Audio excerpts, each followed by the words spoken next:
Croton. She is not only she's the president of our association, but she is also the head of the communications committee. Melinda Morfin, she is the head of our professional development committee. Lori Anderson, I'm not sure if she's here. She heads our community outreach. David Swain is the head of our MLS committee. And Tad, Moore, and Melinda, they also are heading our diversity, equality, and inclusion committee. So can I get all of you heads to stand up? And can we give them a round of applause? This is all volunteer work. Sure, gladly. This is all volunteer work, so we really appreciate you guys volunteering. If you are on any of the committees, can you please stand up as well? Because not only do the heads do a lot, but anybody that volunteers on the committees, thank you, Consinia. We appreciate all of your hard work. I just wanted to let you know of a couple upcoming events. Melinda's done an awesome job, if you haven't noticed, putting on the Tuesday Lunch and Learns. We're getting a lot of great feedback. They're every Tuesday via Zoom, YouTube channel, Facebook, from 12 to 1:30. The next Tuesday, we've got the appraisal process given by Stephen Krellin. Stephen Krellin. And then we've got Chris Hollows the following week talking about the lender process. Also wanted to talk about a couple outreach events we have. Again, please donate to the Ignis family. Lori Anderson has been putting on a lot of great outreach, and she's having a very hard time getting people to help her with the outreach. On Wednesday, we've got a trail cleanup. We meet at the church near Christmas Tree. And it's just a great way to meet other members, to clean up one of our great trails, and to just get involved. So if you want to get involved, just reach out to Lori. We also have a blood drive at our office, Best Flagstaff Home, September 15th. If Eric hasn't called you already, he likely will, because he finds a way to get that blood out of you. So again, thanks for coming. We've got a full agenda, so I want to get to it. Before I get started though, do any of you have any announcements or want to make any introductions? No? Okay. Well then, without further ado, I want to introduce Chris Lininger from Northern Arizona Healthcare. He's going to kind of tell us what's going on with the expansion of the hospital that we've all been hearing so much about.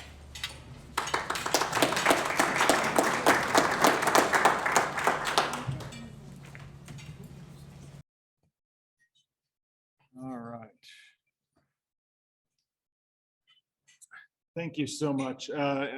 On behalf of Northern Arizona Healthcare, I do want to thank the association for inviting us and having us here to present a little bit of what we've been doing through a number of community meetings, answering the immediate questions that you have.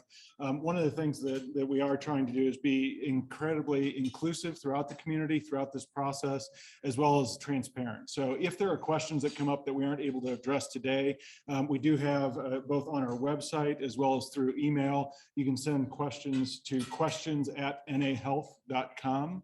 And we monitor that every day, looking through those, making sure we've got the appropriate people reviewing those and responding. We try to get responses out in about 48 hours. So with that, just want to give a brief highlight here. We've got a very small time on the agenda, but get you some of the critical information to make sure that as you're going forward, you have answers to questions that might be coming up. Obviously, in the line of work that you are all in, I imagine there are a number of clients of yours that are curious about what's going on, how this is going to change the community. First, a little bit about Northern Arizona Healthcare. For those who are not as aware of who Northern Arizona Healthcare is and what we do, we are a nonprofit health system. Flagstaff Medical Center started as a community-based hospital here in Flagstaff. We then partnered with Verde Valley Community Medical Center down in Cottonwood as another community hospital. And those two came together 26 years ago to make sure that we could provide a safety net, not only for these individual communities, but really come together and provide a health system that serves all of Northern Arizona in terms of the northern half of the state. You can see we cover more than 50,000 square miles and provide service for over 700,000 individuals. Also within this, you can see towards the bottom here, not only the 2 hospitals, but we have an employed medical group. So physicians that you might see in a clinic. We own Guardian Medical Transport here in the Flagstaff area in terms of ground ambulance, as well as Guardian Air Transport, which is the helicopter service that truly serves all of northern Arizona, even into Utah, Nevada, New Mexico. And so this really is a place that folks come from all over this broader geographic region. Hey, you got started early. Exactly. This is Josh Tinkle. He is our Chief Operating Officer. And at this point, I'll turn over. Sure. All right. Absolutely. Great. Pleasure to meet everybody. Sorry, I'm a couple minutes late. They have us running from meeting to meeting. So Chris is telling you a little bit about Northern Arizona healthcare, and super excited. Am I a little No, too no. high? You're good. So you were talking about we're the primary healthcare provider here in the region. We're the only level 1 trauma center in North Maricopa County. We service about 700,000 lives, about 50,000 square miles. We're really comprised of 2 hospitals. Have you mentioned that or not yet? But primarily in Cottonwood, Verde Valley is our 1 acute hospital. Then we have an acute hospital here in Flagstaff, which is the Flagstaff Medical Center. Oops. Oh, Chris, you're driving? Yep. You're good. Okay. So one of the things that we're really excited about is through the global pandemic and the age of a lot of our facilities here at Flagstaff Medical Center are really end of life. And over the course of several years, we were able to acquire some land out north and a little bit east of Fort Tuthill, about 180 to 190 acres that we were able to parcel together out there. It really gives us the opportunity to reimagine healthcare. So I've been in healthcare about 20 years. And for 20 years, we've been talking about going from volume to value, or sick care to well care. And no one's really done a fantastic job of it, other than maybe like a Kaiser Permanente who owns an insurance plan and an insurance product.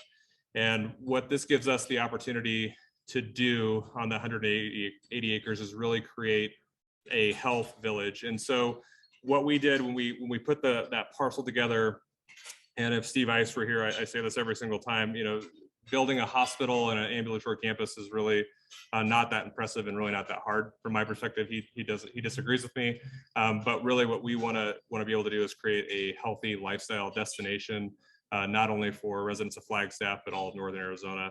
And so the concept on this 180 acres is really an area that has wellness, innovation, virtual care, a place that's a gathering spot, not only for the community of Flagstaff, but also the community of Northern Arizona. About 60% of our population that we service at Flagstaff Medical Center actually comes from outside of Flagstaff, from as far west likely as Kingman, as far northeast on the reservation, Show Low.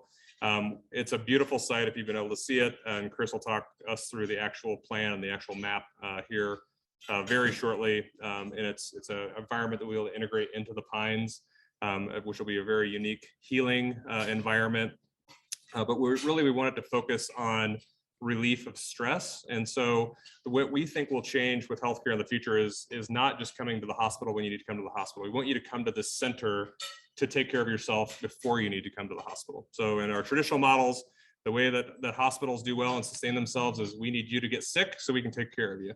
We believe in the future, the way that we have to do it is we want you to be well so you don't need us. And so also what that does is it allows us to expand and diversify our revenue stream as a hospital organization, is saying, okay, well, if we can get more on the wellness side of healthcare versus the sick side of healthcare, we can be longer term sustainability for the region.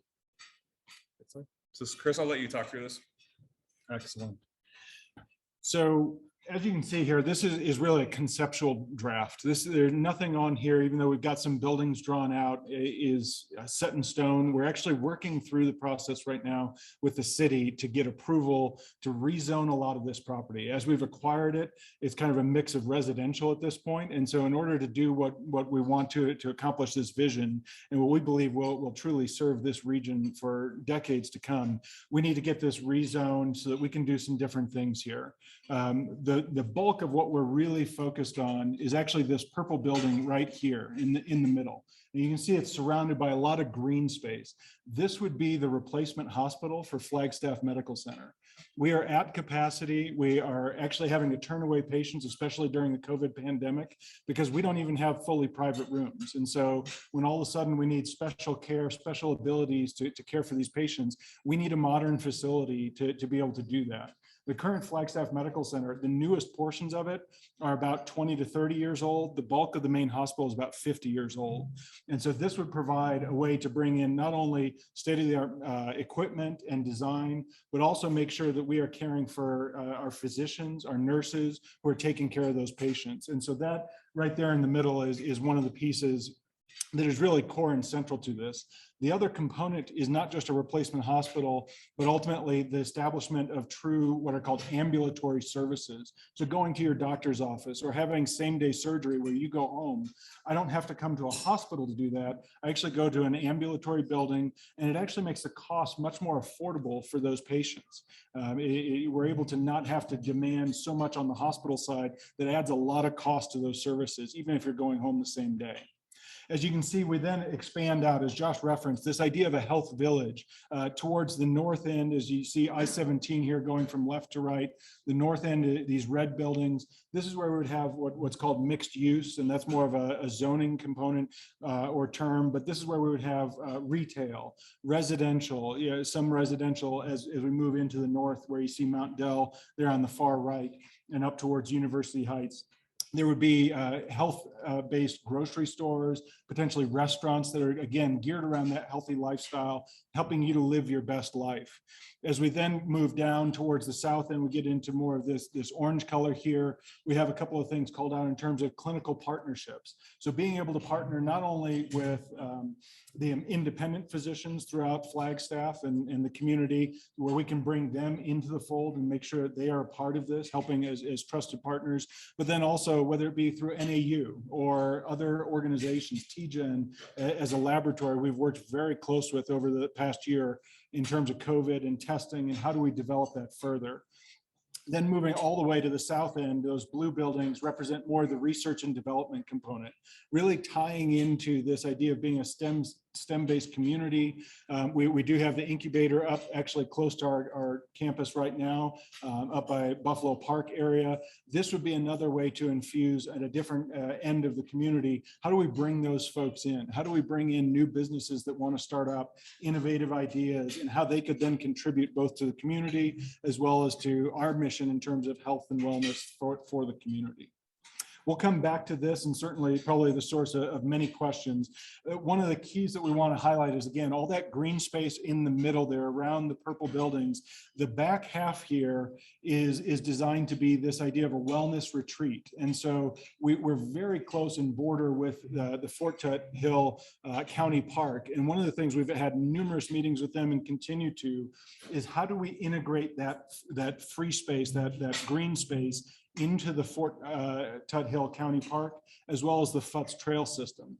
So that you could literally come out the back of the hospital and it be more of a healing and wellness for the whole person. So if I'm visiting a family member who's got cancer or is in critical care, I may need some space to decompress just myself. And I can go out the back.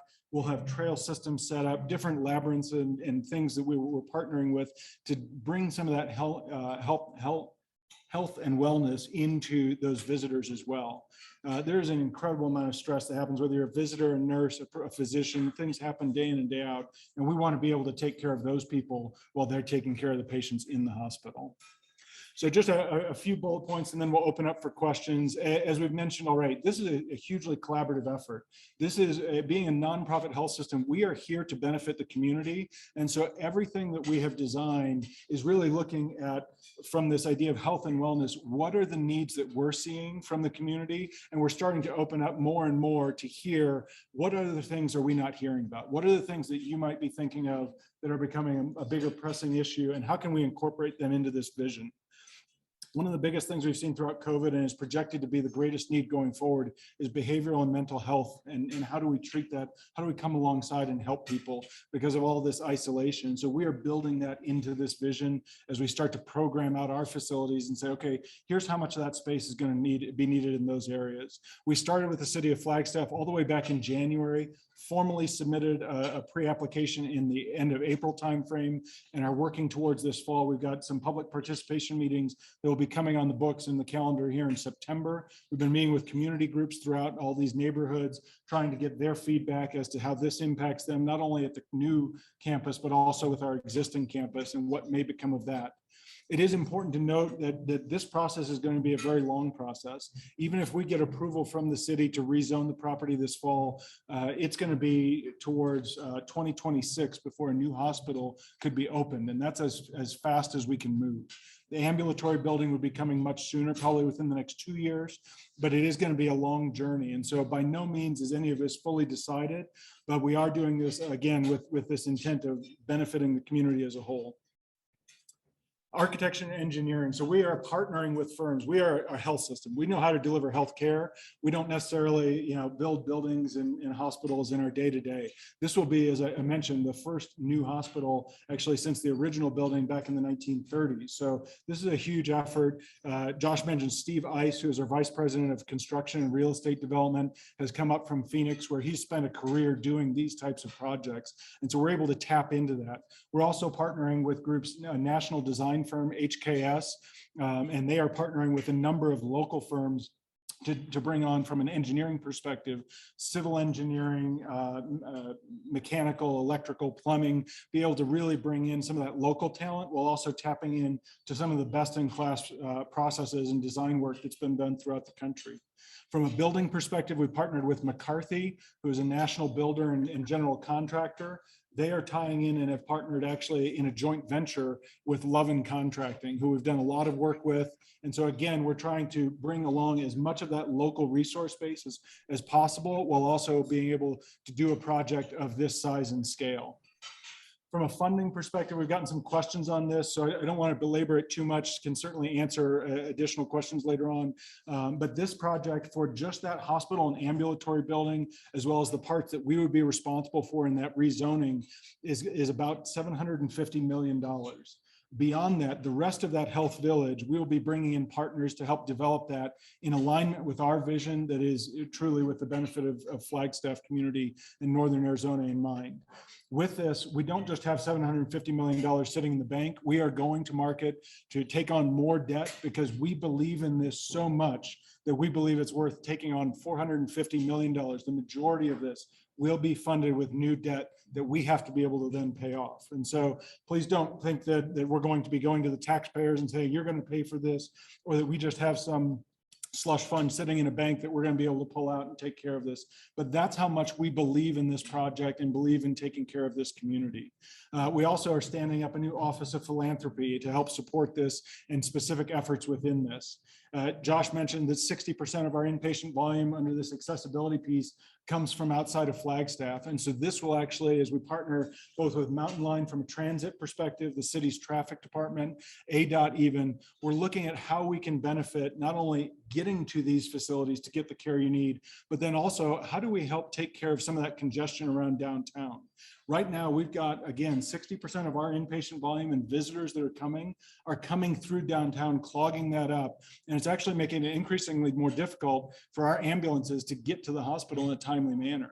And so part of this relocation would make things much more accessible from that Interstate 40 and Interstate 17 interchange, being able to get there quickly and take some of that traffic away from downtown, allowing people to visit the businesses down there without having to get bogged down in all sorts of traffic.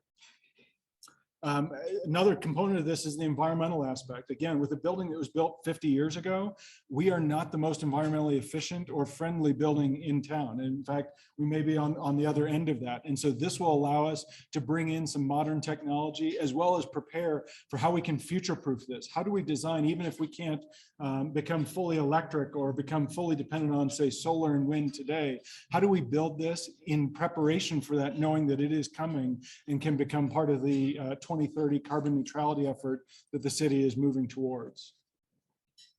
This gives you a little bit of our timeline, and then we'll open up for a question or two. As you can see, we've been moving through this. Right now, our big priorities are getting through a couple of public participation meetings that will be coming in September, hopefully getting on the Zoning and Planning Commission in October, and then moving forward to City Council in November, December timeframe. Ultimately, again, I can't stress this enough, as far off as 2026 sounds, we are truly working on weekly deadlines to try and stay on that track.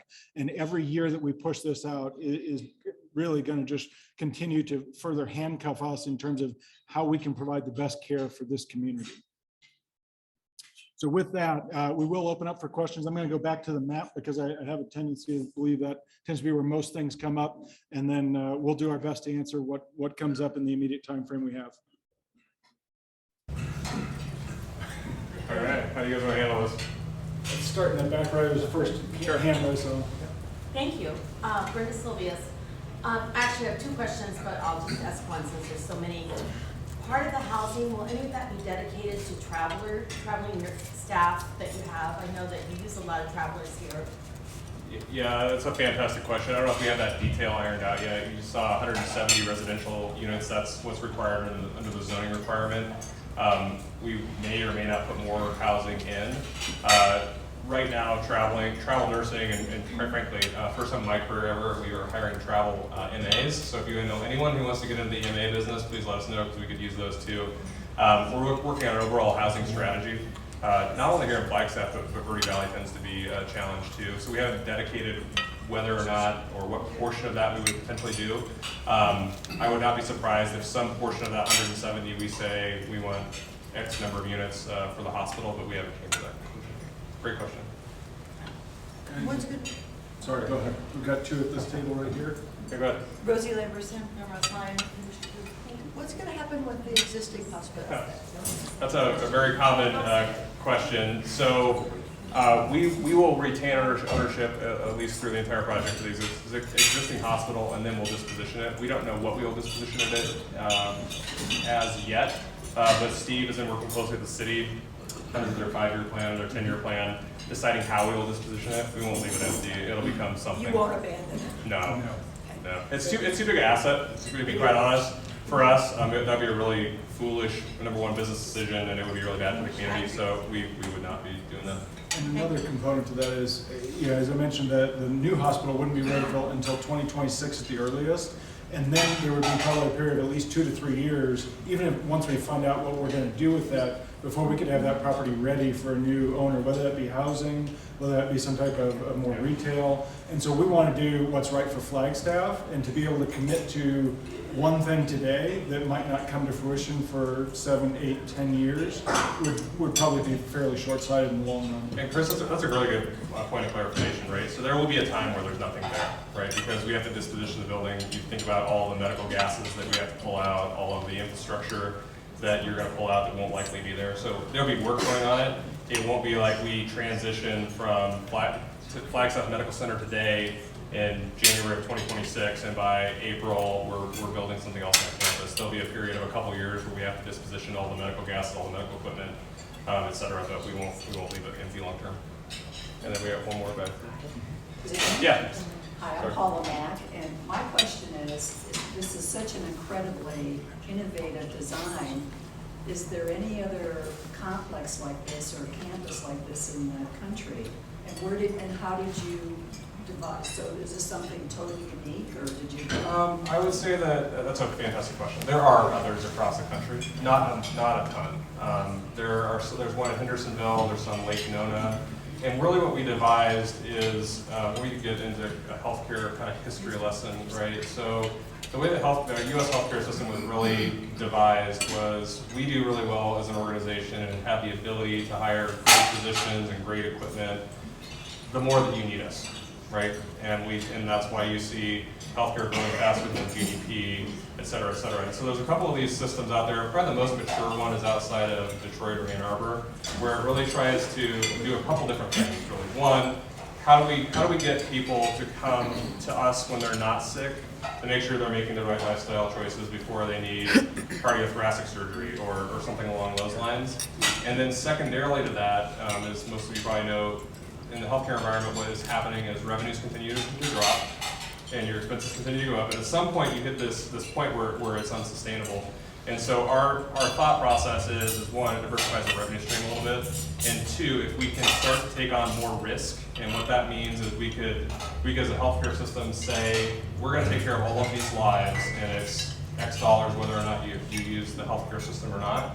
That'd be a win for everybody, because I don't think there's probably anyone in here, me included, who says, I cannot wait to get admitted to the hospital, right?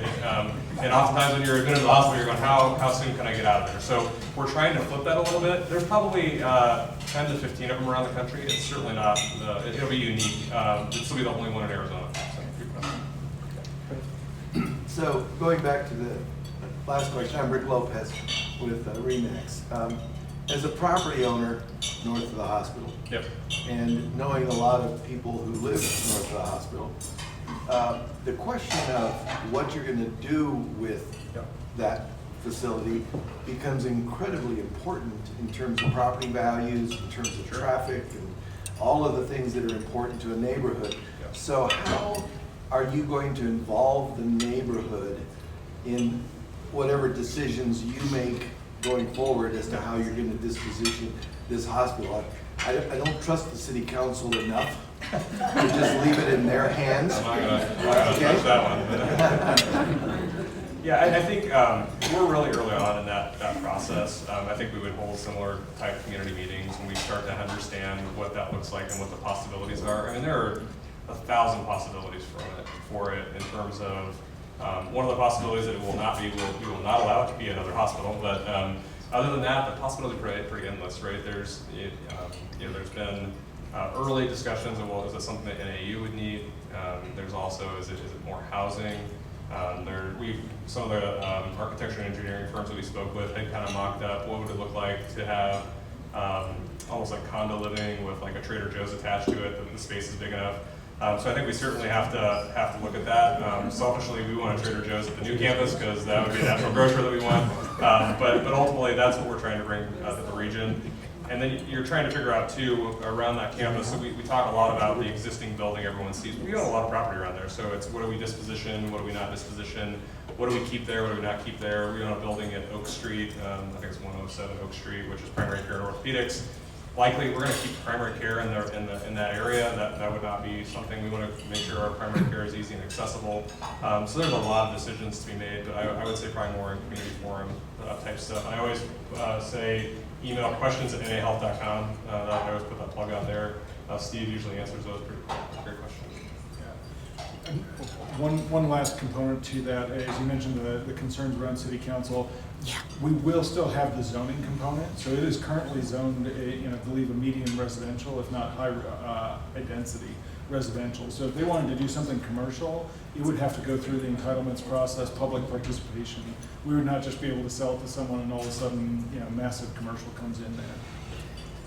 All right, I'm gonna take a couple of these on here. Are you gonna use local contractors? So yes, as Chris mentioned, we partnered with McCarthy, and it's a McCarthy-Levin joint venture. I think Levin's a 10% owner in that, and we'll use as much local. There'll be more work on this project than this region could ever possibly handle. So any local person that wants to work on this hospital is gonna have no trouble whatsoever. In fact, one of the reasons we selected McCarthy is they're the #1 healthcare builder in the country, and what they do is they do really well in rural environments. When I was down in Phoenix, we used DPR. They're another great healthcare builder, and we were very fortunate as a healthcare system and a community of Flagstaff. We had our pick of the best healthcare architecture engineering firms in the country, as well as building. But one of the things we thought McCarthy could do for us is they do great at being able to bring labor into the market where they can help support that. And then what is going to happen with the satellite medical buildings and services close to the existing hospital? So those of which we own, we'll disposition a lot of those. We're working with our local private practitioners. There's a building, it's been called the PSOB, it's been called the North Star building. It's actually physician-owned. We own the land underneath of it, so we're working with them on how we would disposition that. And then we'll take some more questions out of the audience, and then we can get all of you. Let's work our way back here. Go ahead. I understand that doctors have to live within X amount of minutes to be able to arrive. How is that going to change? Like those that are living, say, in Lockett or You know, Yeah. those areas that get here, how are they gonna get there? Yeah, it's usually, it depends on the specialty and the service, so it's usually a 20-minute response time. We've started to do traffic studies and mapping. Even if you live as far north as Gatorville, depending on the time of day, you can usually make it in that time period. Okay. Additionally, we always have call space available for those individuals. We're working through that. Actually, the bulk majority, it's interesting, the bulk majority of our workforce is actually to be closer. There's actually a smaller population of physicians that tend to live in those areas that you're talking about, but there's physicians that live in Ponderosa Trail, so we're trying to figure that all out. The overall accessibility to campus is actually better depending on where you're coming from. We have some urologists that live in Ponderosa Trails, and depending on what's going on Milton or through downtown, that can be a challenge. No, it's just, Yeah. Questions left and then we Okay, 2 questions left, I guess. Chris, you're choosing. Yeah. Jim, Coldwell Banker Commercial. First, I'd be remiss if I didn't make myself available for the disposition of the other. I'll see you out. But seriously, how do you expect the new facility to impact two things? Costs of services Yep. for the patients, the end users, and helicopter flights, the noise that emanates from helicopters. Yeah, so 2 very good questions. So, and anyone who wants to talk, I could talk about efficiency and our operations all day long. So, a couple things that we're trying to do is we are probably some of the most expensive healthcare in the state. And so when I came in about 2 years ago, we're trying to create value for all of Northern Arizona. And so I can give you a couple examples of why or how the new hospital will help us do that. So when existing Flagstaff Medical Center was built or added onto, we have some units that are 13-bed units, right? And those are medical, surgical, or tele units, and if there are any healthcare workers out in there, typically ratios for medical surgical units or tele units are 1:4, maybe 1:5, or maybe 1:6, right? And so if you have a 13-bed unit, you can never be efficient, right? 13 doesn't get divided by any of those numbers. That's one example. We'll be able to increase overall capacity. So we overfly probably 1,500 to 2,000 patients a year that we can't take because we don't have enough space. Some of that due to multi-occupancy, et cetera. So we'll actually get a bigger platform, a bigger footprint. Initial efficiency studies show we're going to save about 30% just on efficiency from the utilities, not to mention all of the other efficiencies that you can drive out. So if you go to current Flagstaff Medical Center, you know, we're sprawled over 2 blocks, and one of the variances we're asking for the city and would love your support on is we need to go more vertical for a couple different reasons. One, it's less impactful to the environment. We can keep as many trees as we possibly can. And 2, you can build more efficiency into your platform. So currently at Flagstaff Medical Center, if you're a patient on one of our units and you need trash or linens taken out of your room, the way it currently works is we take those trash or linens to a cart and we push that cart 2 football fields away. In most modern hospitals, when you go vertical, you have a little room, you throw it in the chute, and it goes straight to the trash. So that's one specific example of how that would do. In terms of helicopter traffic, we don't expect the helicopter traffic in terms of number to really change much, and the flight patterns are pretty well already defined in terms of where they're coming from. We had a conversation with University Heights last night. There's some concern about road traffic, which we are working with CivTech on actual traffic patterns and traffic mitigation plans. But the air traffic really won't change much from a directional perspective. We have 8 aircraft across the region. One of those bases is actually in Flagstaff. And most people think it's at the hospital. It's actually at the airport is where the base is at. So that traffic pattern of air won't really change. Most of the times they're coming from like Tuba or Hopi. That's northeast. They're going to land of the prevailing winds. Verde Valley already comes up over kind of the flag pattern, so we don't anticipate that to be a tremendous change from what we see today. We are planning for 2 helipads on the roof, but again, our base won't change. It'll maintain at the airport. So, real quick question, what is your projected net change in employees? Yeah, that's a great question. I don't know if we actually went through that study yet. So right now we have about 4,000 across the region. I think on one hand, it depends how much bigger we get. So we're also, as we build more capacity, a lot of that's going to single occupancy rooms. So there aren't very many hospitals still left in the state of Arizona. I came from one that had multi-occupancy rooms. But we'll certainly have job growth, and that's part of the economic plan. I don't have that number right off the top of my head. but there certainly will be. And then the other thing that this campus will afford, I'd be remiss to say, this has been very well thought out and a lot of time and effort put into making sure that this is the right decision, not only for Northern Arizona Healthcare, but also the region. We get a lot of questions of, well, why didn't you just stay at the existing campus? And unfortunately, the way that existing campus was constructed over years and years and years was really kind of just sprawl out. And we're in a situation now where if we were going to add on to that campus, we did a pretty big study. It's about, I don't know, it's 550 million to stay at that existing campus. We don't get all of the efficiencies and benefits of it, and we actually take a longer build time with more disruption. So if we were to stay at that existing campus, we would be shutting down services for the region for a long period of time. And any of you have lived through some of those buildings and replacement hospitals and adding on, it's really painful. So we felt that that was the best decision for the community. I hope I answered your question. I'll be a specific number, but there's certainly going to be job growth. And what the new campus will afford, and we don't show on here, is we've already planned out, I think it's a 30 or 40% expansion capacity on this existing site with really doing nothing else to the site, and all the infrastructure will be there, which we believe will last us for years and years and years to come. Thank you. Thank you.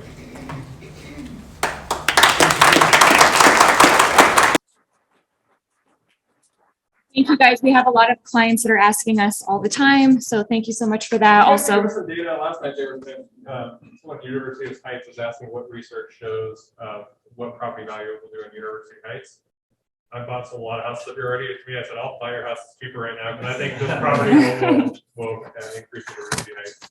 well, any prospect of a Trader Joe's coming in, I think is good. Thank you.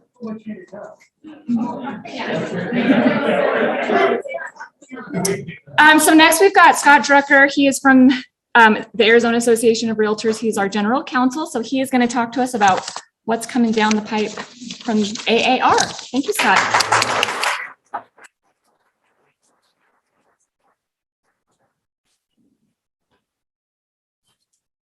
Okay, that was a tough act to follow because I cannot promise you a Trader Joe's. I wish I could. Well, first of all, good afternoon. Thank you guys very much for the invitation to come up and speak. I always appreciate the opportunity. It is nice to, number one, get out of Phoenix in the heat. It's beautiful here. But number two, just to be somewhere where I'm talking to people in person. I haven't done a live presentation in a long time. So the fact that I'm not going to have to tell someone that they're on mute would be fantastic. Is that good? Yeah. No, you're good. So what I want to do, guys, is I want to just start by talking about, and I have to stay right here, right? Because I'm on. Okay, that's really hard for me. I tend to wander, but I will try to stay stationary. There we go. Good. Yes. Yeah, no problem. So what I want to do is I want to start by just kind of going over 5 quick hitters. So 5 things that are going on at AAR that I want you to be familiar with. The first one will take a little bit longer. Then I want to get into some problematic contract provisions. But as I go along, please, if you have any questions or comments, participate. I will stop and ask for questions. I'll throw out some questions. If you know the answer, shout it out. Even if you don't, I don't care. Shout it out. Participation is welcome. Okay. So first thing, 5 quick hitters. The first one, and again, this one's a little bit longer than the other 4, but I want you to know that we released a revised additional clause addendum on June 1st. And in that, we added one new section. So there's one entirely new section that is titled appraisal shortfall. And essentially what this provision comes into play in the event that if a property does not appraise, the buyer is agreeing to pay the difference between the purchase price and the appraised value, provided that gap, that difference, does not exceed whatever agreed amount of money you insert on line 40. So I think many of you guys have already flipped to it. It starts on line 37, and I'm not going to read the whole thing, but I am just going to read the first sentence, okay? Because it says, in the event the premises fail to appraise for at least the purchase price in any appraisal required by lender. So first thing to know is this provision kicks in and comes into play only if the property fails to appraise. If the property does not fail to appraise, if it appraises, this provision is not going to come into play. Then goes on to state, buyer agrees that buyer shall submit additional funds via U.S. currency or financing in an amount equal to the difference between the appraised value and the purchase price. So all they are agreeing at most is to pay that gap. Okay, they're never agreeing to pay more than the purchase price. Then it goes on to say, provided that the difference does not exceed X amount of dollars. All right, so that's the heart of this. And it seems pretty straightforward, but I've had a lot of agents that thought they understood this provision and then were utilizing it in real life and called because they weren't sure that they quite understood where it was going.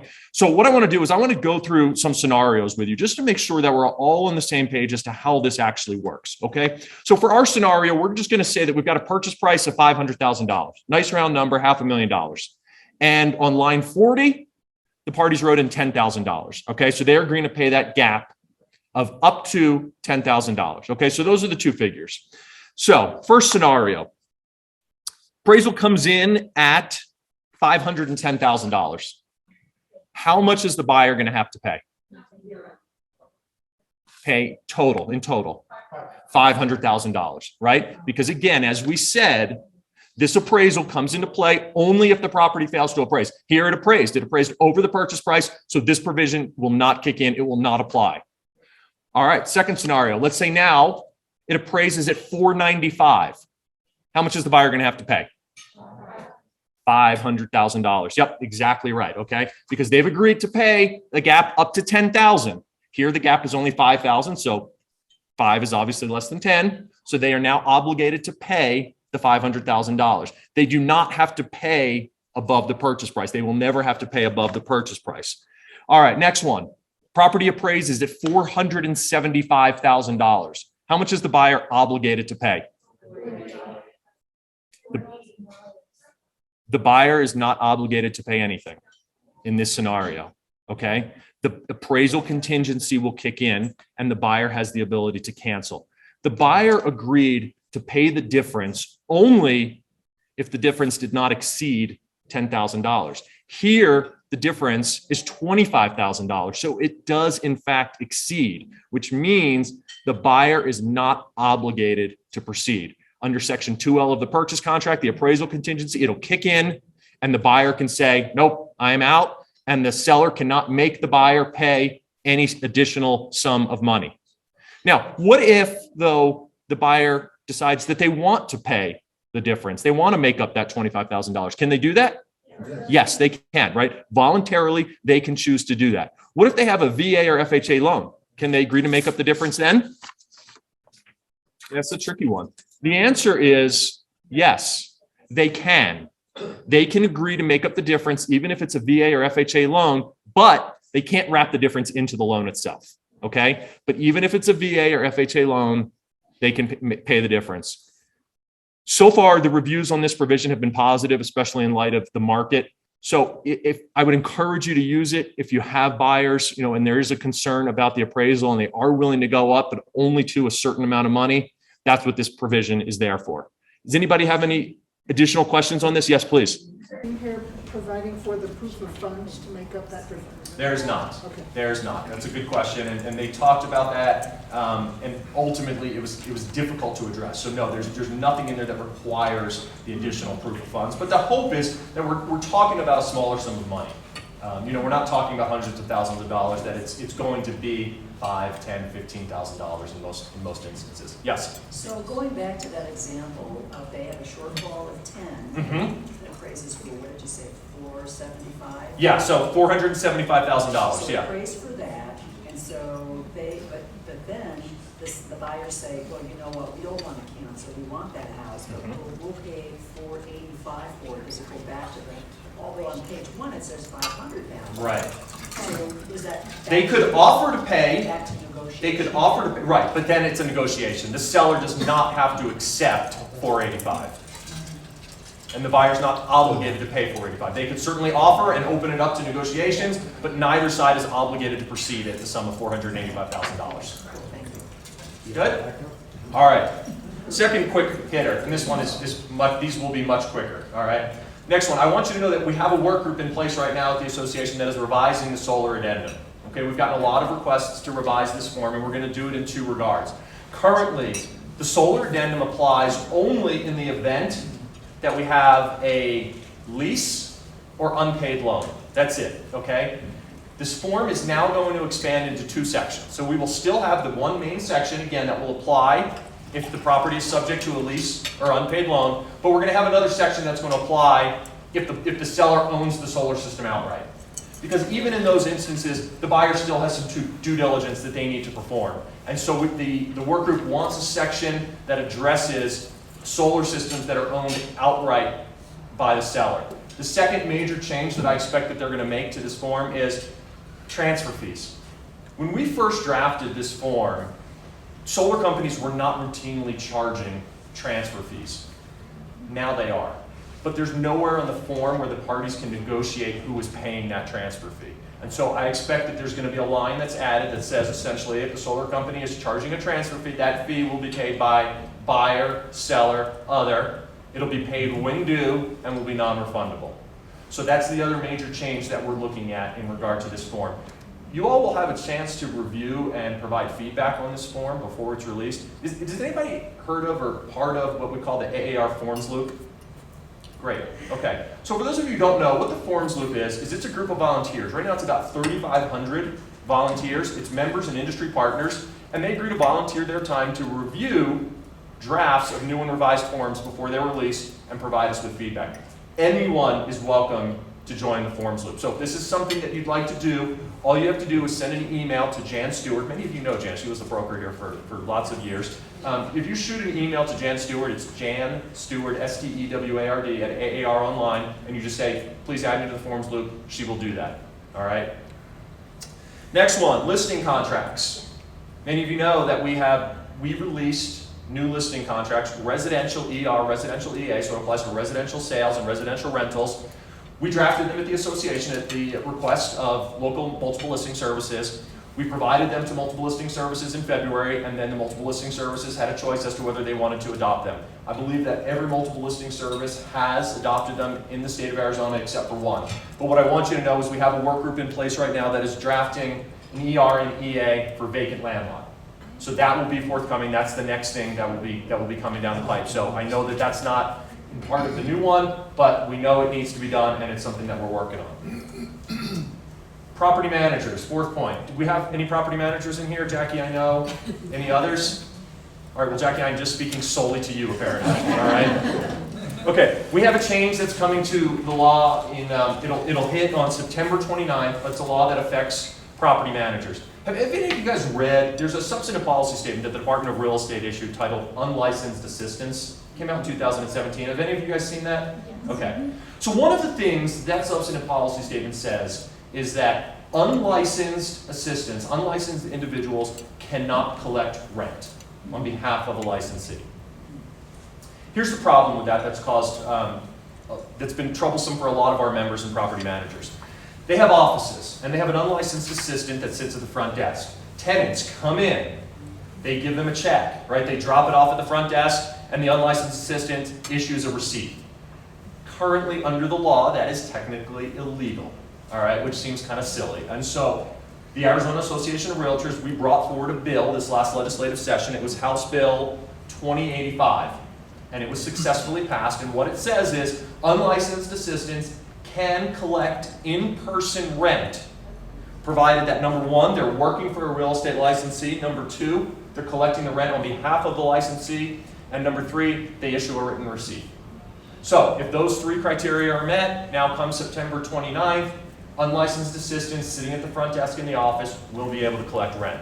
And this was something that our property managers really were grateful for, and I think it just makes common sense, you know, honestly.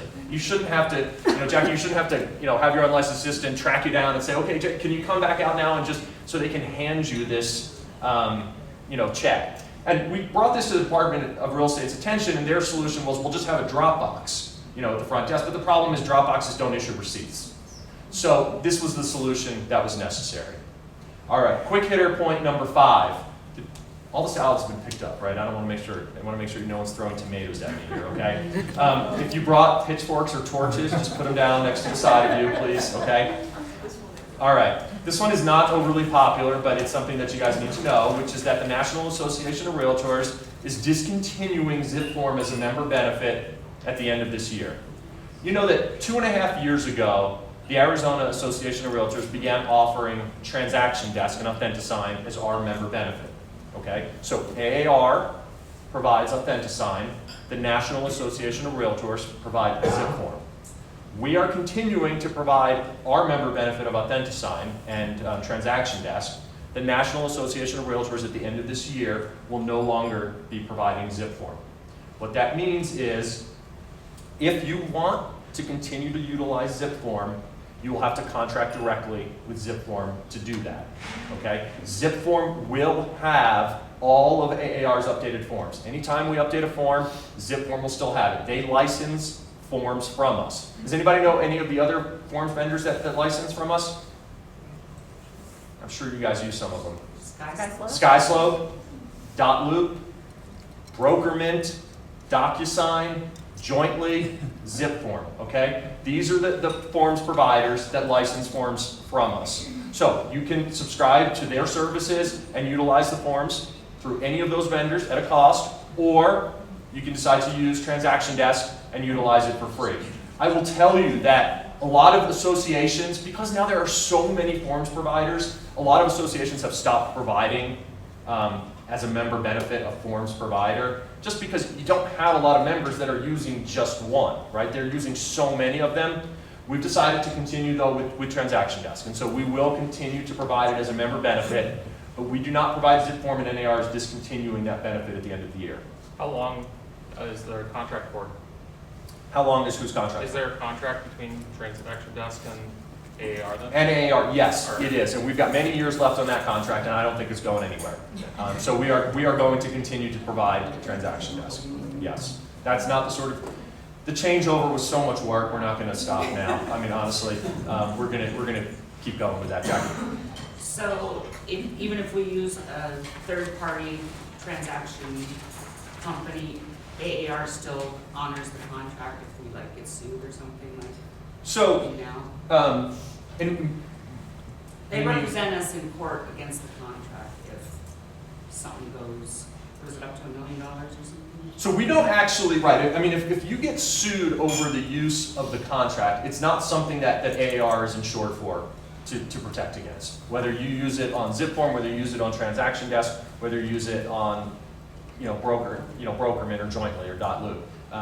That's not something that we guarantee against. We have never had someone sued because of a provision within our contract that they claimed was illegal.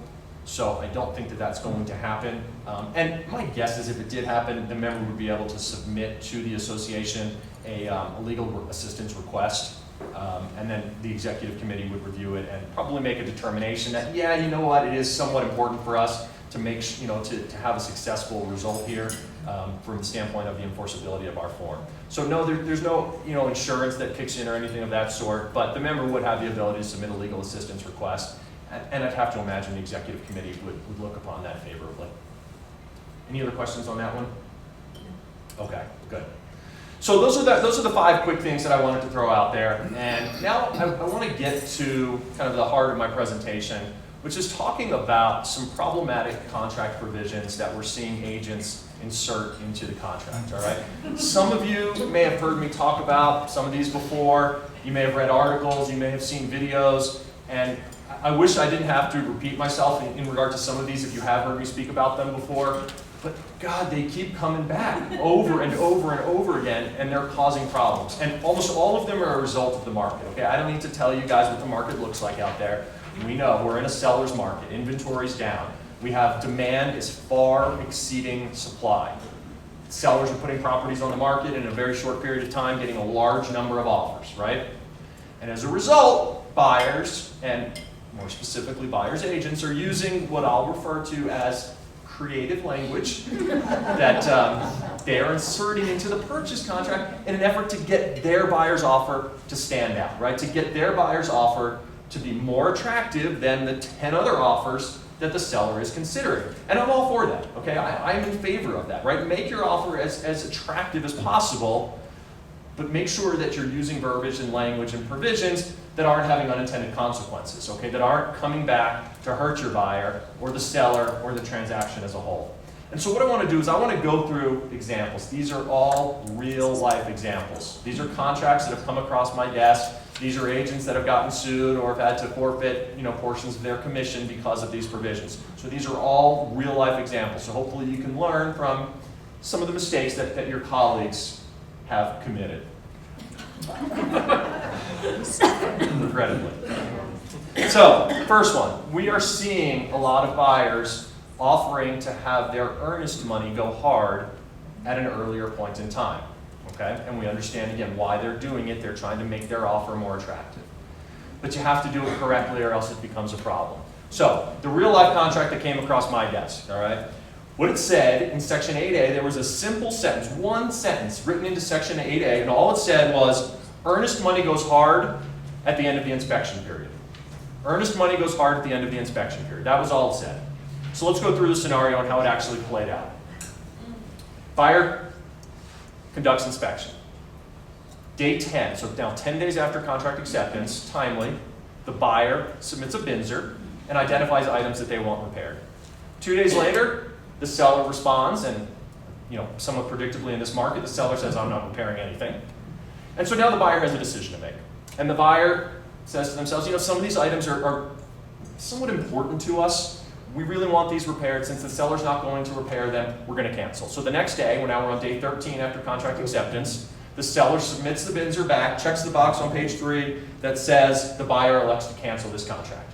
So the buyer has timely canceled the contract under Section 6J. But the question is, does the buyer recover the earnest money? No. Why not? Yeah, right? So the inspection period is a defined term in the purchase contract. It is 10 days after contract acceptance.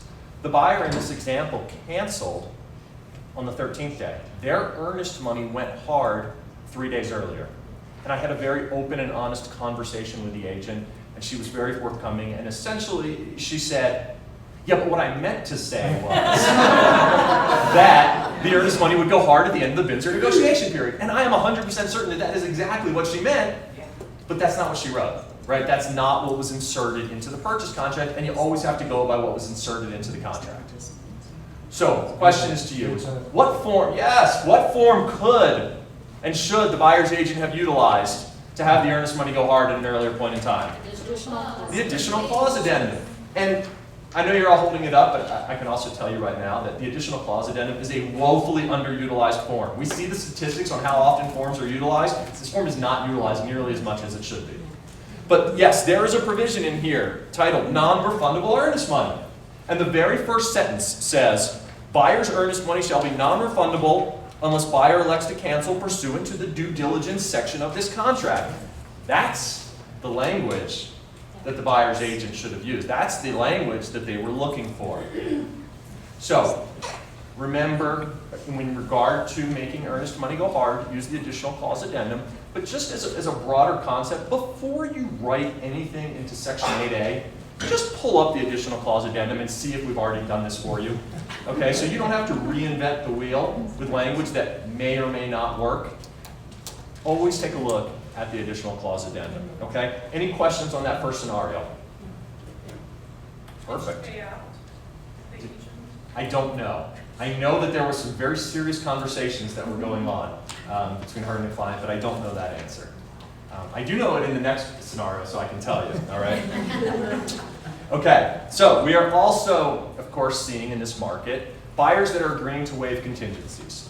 Again, right? How many of you guys have been in a transaction where a buyer has recently agreed to waive some sort of a contingency in it?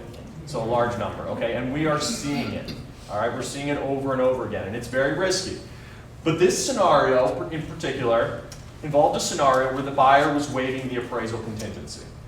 And again, a single sentence was written into Section 8A. And all it said was, let me make sure I get it right, because it's very simple. It just says, buyer waives appraisal contingency. Oh, God. That was it. Okay, that was what was written into Section 8A. Buyer waives appraisal contingency. So, buyer conveys the offer to the seller, right? Gets the listing agent presents it to the seller, and the seller says to the listing agent, okay, what exactly does this mean? And the listing agent explains to the seller, well, it means that if the property fails to appraise for at least the purchase price, and the buyer either can or won't perform, You, seller, will get the earnest money. And the seller says, okay, that's great. You know, let's go ahead with this offer because I'm not so sure the property's going to appraise. So we've got an FHA buyer, they submit this offer, they agree to waive the appraisal contingency, the seller accepts it specifically because the seller's concerned that the property is not going to appraise. And of course, what happens? Lo and behold, the property does not appraise. So does the seller, in this instance, now recover the earnest money? You're thinking yes. You're thinking yes.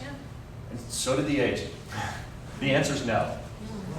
And for one simple fact, you may have caught this. I mentioned that we had an FHA buyer. Yeah.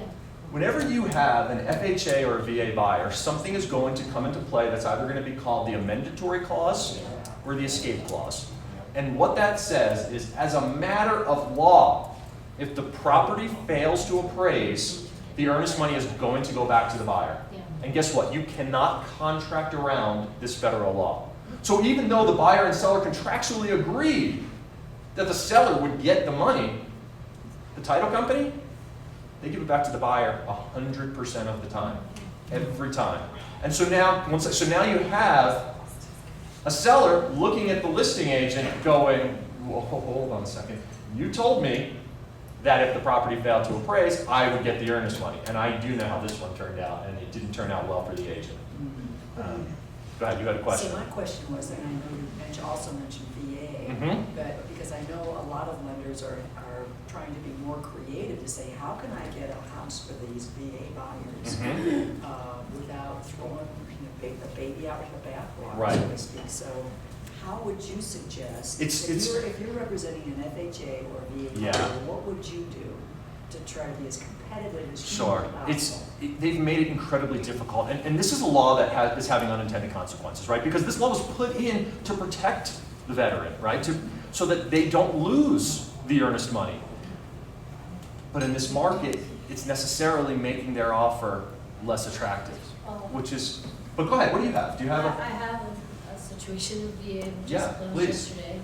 I used the appraisal shortfall verbiage in the initial clause, and they decided to pay, a certain amount if it didn't appraise. It didn't appraise, but where we were at, we negotiated down. We still got the house. It was quite a process, but I mean, Good. it does work occasionally.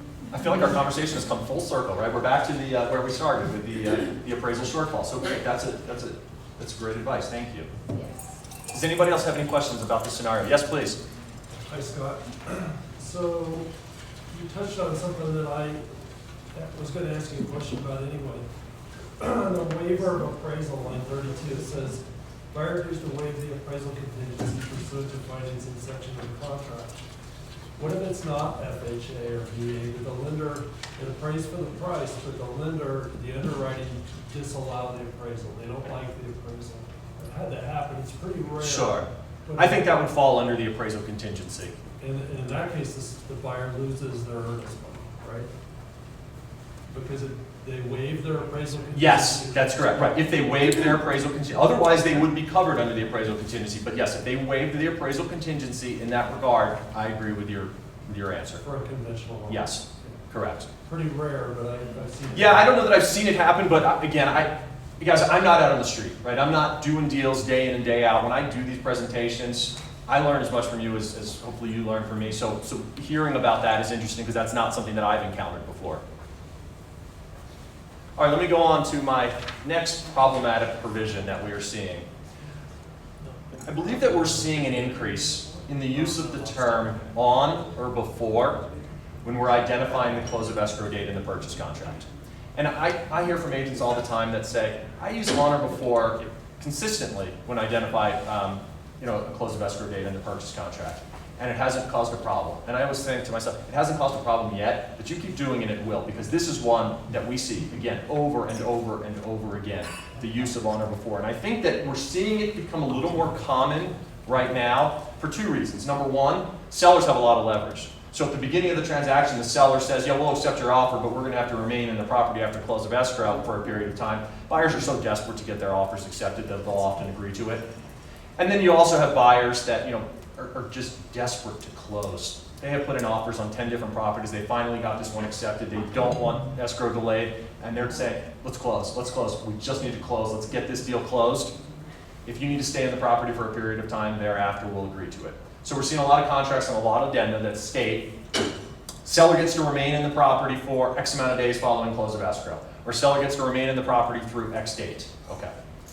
I'm not going to sit here and talk to you about all of the problems and concerns I have with pre and post possession agreements, because the weekend would go by like that, all right? But I absolutely have concerns about the use of these post possession agreements in today's market.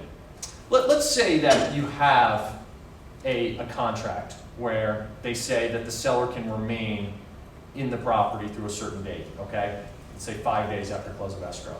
And it's now on day 10, and the seller's not going anywhere. They haven't packed. They're not returning your calls. You're the buyer. How exactly are you getting them out of the property? What do you do? What do you have to do? What do you have to file to get them out of the property? An eviction, right? You've got to actually go to court and file a forcible detainer action to evict them from the property. Effectively evict anyone? No, you really can't, okay? We had a state eviction moratorium in effect for all of last year, and we have a federal eviction moratorium that they keep telling us is going to expire, and it never seems to expire. It was supposed to expire on July 31st. We were told that it would absolutely not be extended past that date, and what happened? It got extended, right? It got extended now to October 3rd for those counties in which the CDC has declared a high COVID risk. Well, guess what? Every county in Arizona has been declared a high COVID risk. And taking advantage or receiving the protection of this eviction moratorium, it's really not that hard, especially if you fall below the income thresholds. Okay, the income thresholds are individual, will have had to make $99,000 or less in 2020, or if you have a married couple jointly filing, it's $199,000.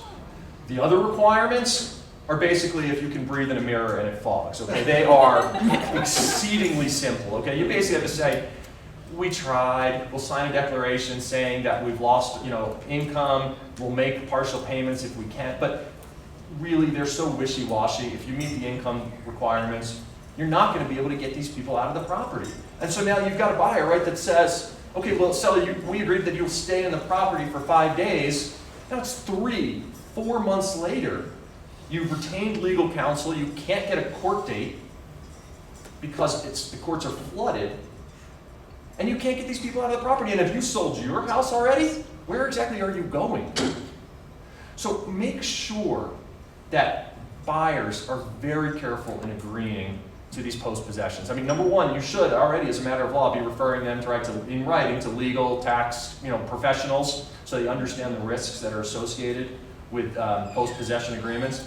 But I would really caution you against the post possession agreements right now, because there's just not a good way to get them out of the property. And maybe you're thinking, all right, well, fine, worst case scenario, I'll get them out of the property on October 3rd. If and when the eviction moratorium expires. No, you won't. No, you won't. You will, on October 3rd, you will get in line behind the hundreds of other property owners that have already filed forcible entry and detainer actions. October 3rd, 2022. No, it is October 3rd. Yeah, maybe it'll be October 3rd, 2022. Yeah, but it's not going to be October 3rd, 2021. So someone had a question back there on this. Out of curiosity, I'd be severed if I did a post or pre-possession, so. But if your broker's here, I want to thank them. In that scenario, did that buyer have any ability or right to collect a rent?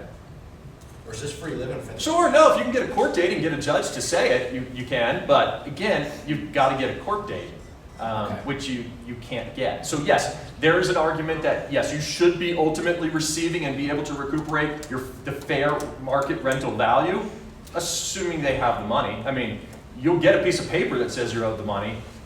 Collecting, as some of you know, I mean, I was in private practice for many, many years doing litigation. Getting a judgment and satisfying a judgment are two very different things, right?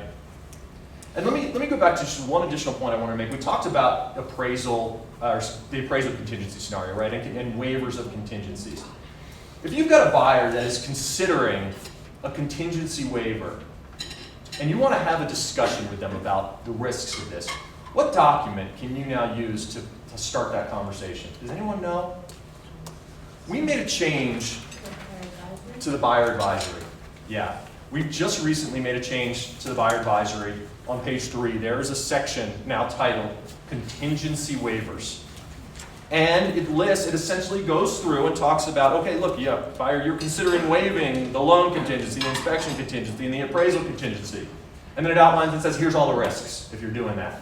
Because you could very well lose your earnest money. And then it says, before offering to waive any contractual contingencies, buyer should weigh the risks and consult with independent legal counsel.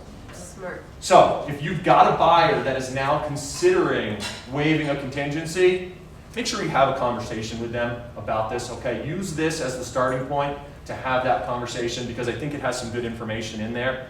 And even if you don't specifically talk to them about it, the fact that it's in there will offer some protection subsequently if something goes wrong and they come back at you.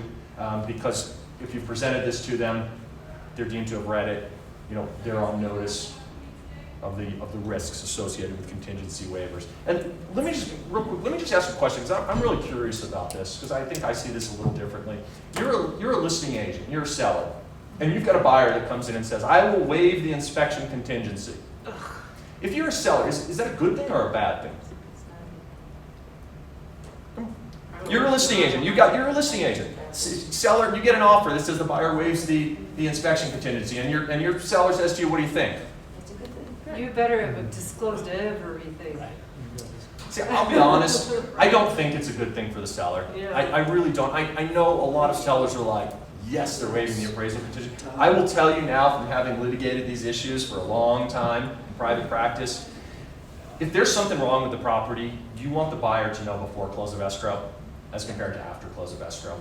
Things have a way of working themselves out before close of escrow, because at that point in time, you've got a buyer that wants to buy and a seller that wants to sell, and they will figure it out. When these sorts of issues come up after close of escrow, when that seller has already moved halfway across the country and has washed their hands of this deal, that's when lawyers get involved, okay? And as much as you love me, I hope, lawyers are not good. You do not want them involved in your transactions, okay? So just be aware of that fact. How am I doing on time? I'm still doing okay? Yes. Okay.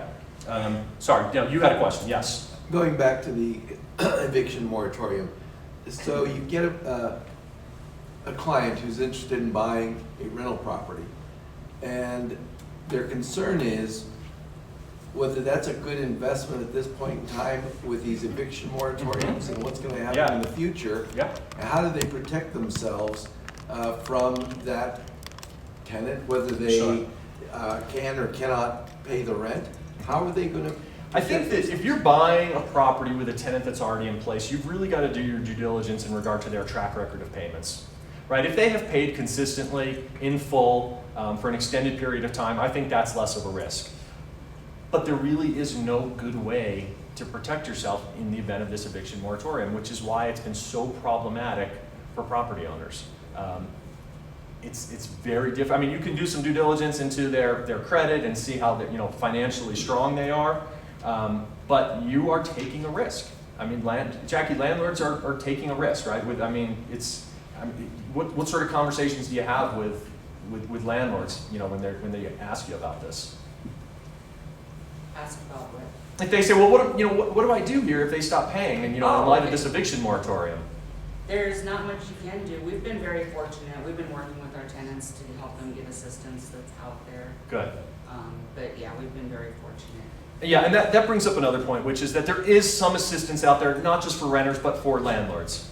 And so that hopefully, if they have an avenue to tap into those funds, that helps mitigate their risk as well, because there is revenue available to them, funds available to them from a different source, not that would help protect them in the event that the tenant does stop paying. Now, is there any legislation being considered regarding how you deal with the unscrupulous tenant who can pay but chooses not to? So for those, the hope is that if the landlord has an attorney, you should be able to get a court date to establish that. Is the hope. Getting court dates, because the courts are so inundated with these, is more difficult, but there's no legislation that's being discussed in that regard because there already is an avenue that landlords in those circumstances should be able to pursue. It's just not going to be very quick.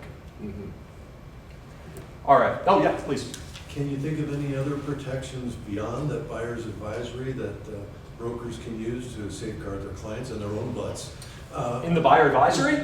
Well, yeah. Every section. On the premise that it's necessary but not sufficient. Yeah, I mean, look, I understand that it's not maybe practical to sit down with buyers and have an in-depth conversation about each and every section within the buyer advisory, but there are a couple that I think are very important. The wire fraud section is one, for example, that I think you want to highlight. So, and it depends on the client, and it depends on the nature of the property they're purchasing and the issues that are of significance to them. But I do think, and again, I'm not out there practicing, okay, and so I know that some of this comes across a little bit as ivory tower, but if I'm an agent and I'm representing a buyer, I'm going through that buyer advisory and I'm thinking to myself, okay, these are some sections right here that I think are important in this transaction that I am going to take the time to discuss with my buyer just to make sure that I'm bringing it to their attention. And there are a handful of them in there that I think should be discussed. All right, let me go to my last problem that we're seeing. And this is something I think everybody in the room has heard about. NAR's talked a lot about it, but it's these buyer love letters, okay? And you know what I'm talking right there. Some people call them different terms. Sometimes they're letters of introduction or persuasion letters. It's the letter that the buyer presents to the seller in conjunction with their offer where the buyer explains to the seller why their world is going to come to a crashing halt if their offer is not accepted, okay? And to be clear, I do not have a problem with these letters from the buyer's perspective, but I do have concerns about them from a seller's perspective. And so if you are a listing agent, I want you to ask your sellers 2 questions. Number 1, do you care? Do you want the letters? Do you care what's in them? Yeah. And number 2, if they do want the letters, okay, do you understand the risks that are associated with receiving these letters? So let's go through those one at a time. First one, do you care? Ask yourself, is there anything in this letter that's really going to sway you as to who you sell the property to? Right? Are you going to look at this picture of the family and go, that is the cutest damn kid I have ever seen, he's getting the property? Or are you making the decision based on the purchase price, the financing terms, how quickly they can close, the seller credits? If they're making the decision based on those factors, then maybe they don't need to see the letters. Now, if they say, well, you know, I'm curious, I'm kind of curious, so I'd like to see the letters, then the next question is, okay, do you understand the potential risk and liability that's associated with receiving these letters? Because for those of you that have seen these letters, and I've seen some, buyers share a lot of personal information in the letters, okay? And it's information that the seller would not otherwise know, right? Maybe the buyer writes in there, hey, this is the perfect home for us because all we've been finding are 2-story houses, and this one is a 1-story house, which is great for us because it's wheelchair accessible, which is something we need. Or they write, this is the perfect property for us because it's in walking distance of our church, synagogue, temple, mosque, whatever the case is. Or they include a photo, which has become more common, right? They have a photo, and now I can look at the photo and I can see that, oh, the buyer's Asian, Middle Eastern, African American, Hispanic, again, whatever the case is, all right? So how does this situation unfold? So we've got this buyer now that submits the offer. It's an all-cash offer. It's well above the list price. And their offer is not accepted. And they think to themselves, you know, the only reason we can think of why our offer wasn't accepted is that we were discriminated against, that there was a fair housing violation. Now, I hope that that's not the case, and I would suspect in the vast majority of instances that's not the case.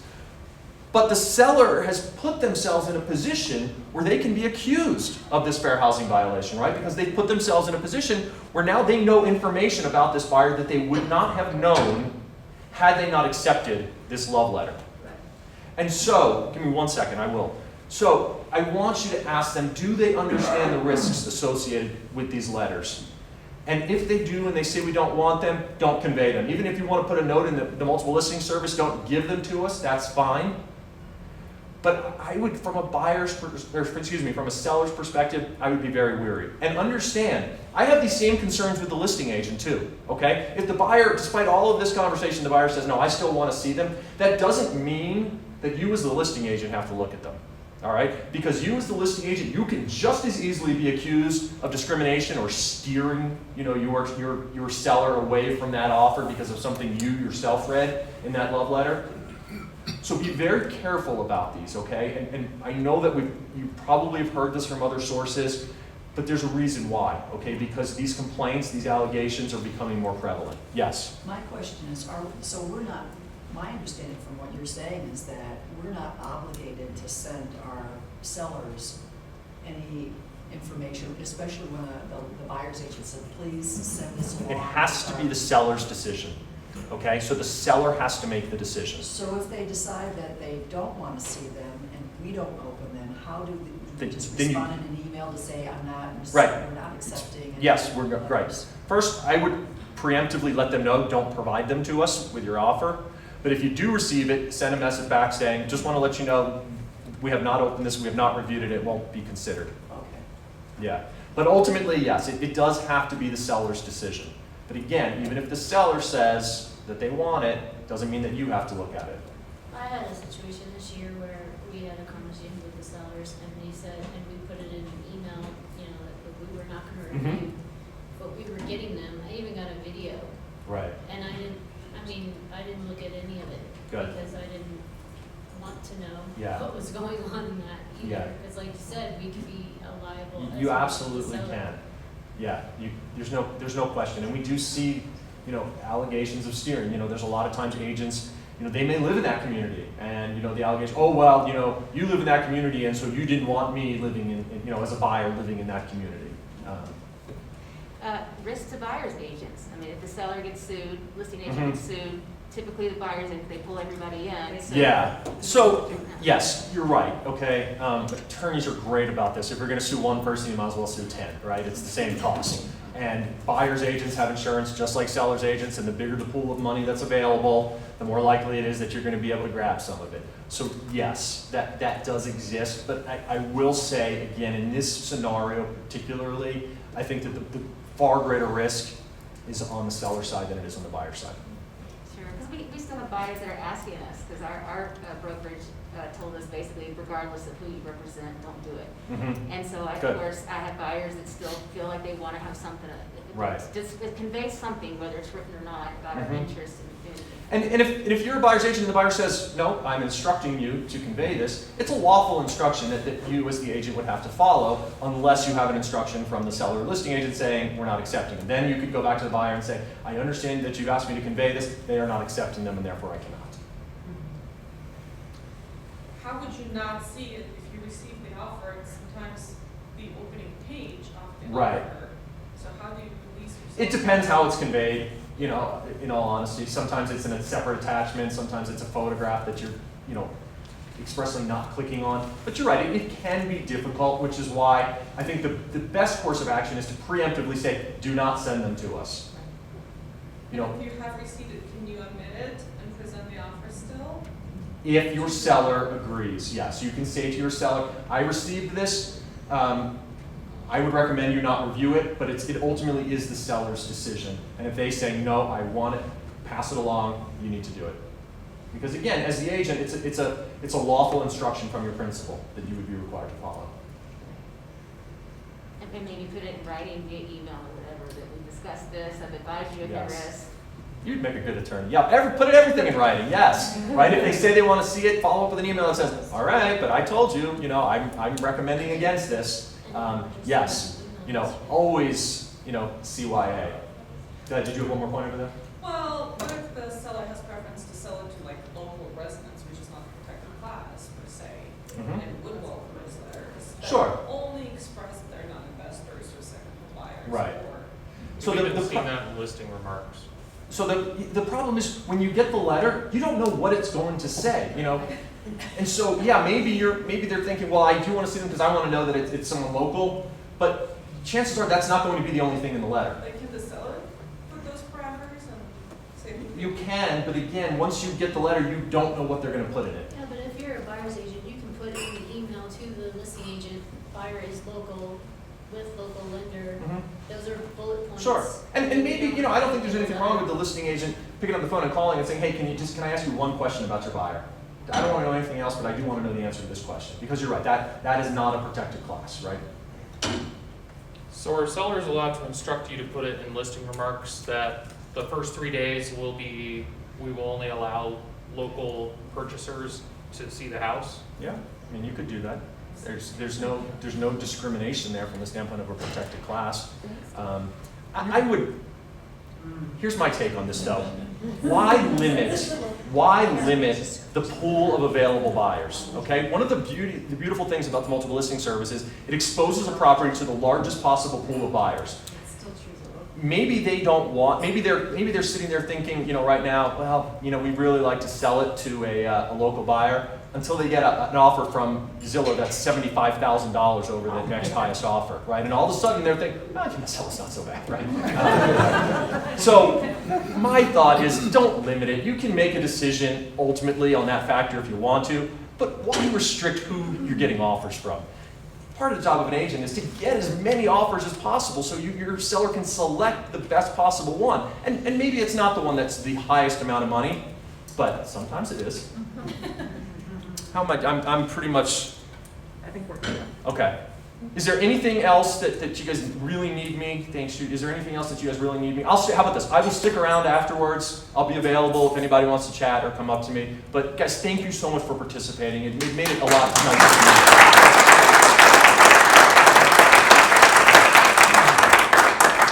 Thank you, Scott. A lot of great information. Thanks everyone for coming. Thanks Ventrice and Judy for everything you did today and everything you do every day. Thanks for watching wherever you are. So we'll see you guys next month. Thank you, Jessica. Thanks.